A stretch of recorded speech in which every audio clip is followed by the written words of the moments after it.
Deci să începem. Dăm play cu 5 metri pe minut.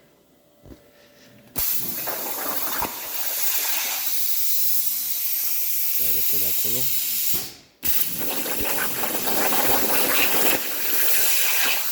E un pic mai bine, da?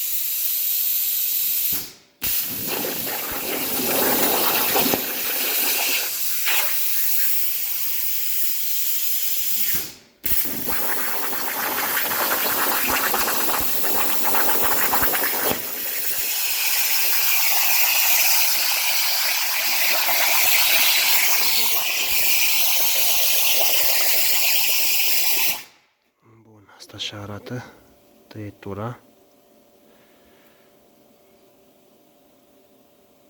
Nu te înțapă la mână, nu nimic, e perfect.